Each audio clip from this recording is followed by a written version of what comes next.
We are at war, the Republic is at war.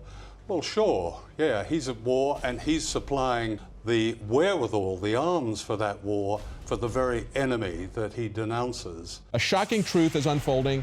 America has been arming ISIS. Just hold that thought. America has been arming ISIS. That's the context in which you need to understand all of this. America has been arming ISIS. The idea that the West is actually fighting a war against ISIS is beyond ridiculous. What has happened in Paris is us. We are responsible through our corrupt governments for all of these policies, and even if these individuals who carried this out are not directly working for Mossad, CIA, ISIS, Al-Qaeda, all the same thing, even if they did this organically of their own volition, believe me, that is exactly what our so-called governments want. That is what the policy that we've been fostering over and over. So what we really need to do is start realizing the fact that we are ISIS, and the reason why our corrupt, treasonous governments are carrying out these policies is because they do not represent us. The French, the British, the Americans, and the Turks have all supplied those who have kept ISIS going. It should be patently obvious to anybody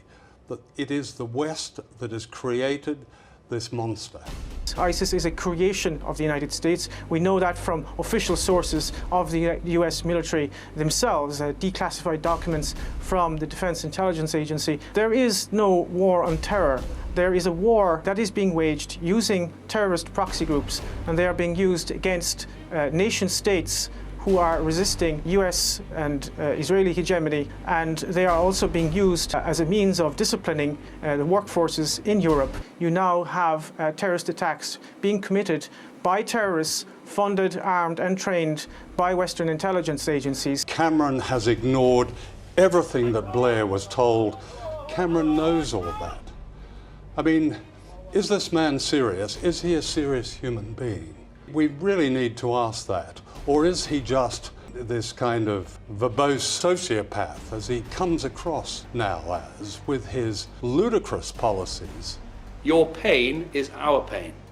Your fight is our fight. It is truly incredible that we listen to anyone, whether it's Francois Hollande or Obama or any of these other puppets, as if anything they says has any merit whatsoever. There is no moral authority at all in the West. When these people get up, they are an embarrassment to all of us who have a functioning brain and a heart.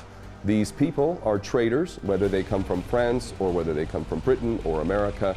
Dumas, in an interview on French television, said that he was happened to be in England, and he was invited in to see people in the government and asked if he would like to take part in a project they had, and that project was an attack on Syria. I just got this memo from the Secretary of Defense's office that says we're going to attack and destroy the governments in 7 countries in 5 years.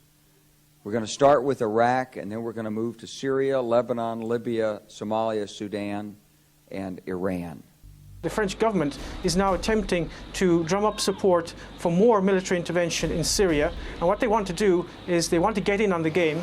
The game is almost lost. The Russians have routed much of the Islamic State. You now have Islamic State militants coming into Europe. The entire policy is intended to create havoc in the Middle East, and it is extremely important that people around the world begin to fully comprehend that these policies that are being carried out in the Middle East are actually not failures. I'm getting sick of hearing so-called experts talking about geopolitics and how America is failing to learn from its mistakes and all of this nonsense. These are not mistakes. Saudi Arabia, Qatar, Turkey, Jordan, ourselves, Britain, France, all fund, train, support, and ultimately are responsible for these monsters running around in their latest branded name, ISIS, which I will repeat a third time stands for Israeli Secret Intelligence Service. It has to stop. And in my view, it will only stop when people force their governments to stop. Now, how that is done, I can't really say, but that certainly is the only solution that is left to us now. Together, we will defeat these terrorists.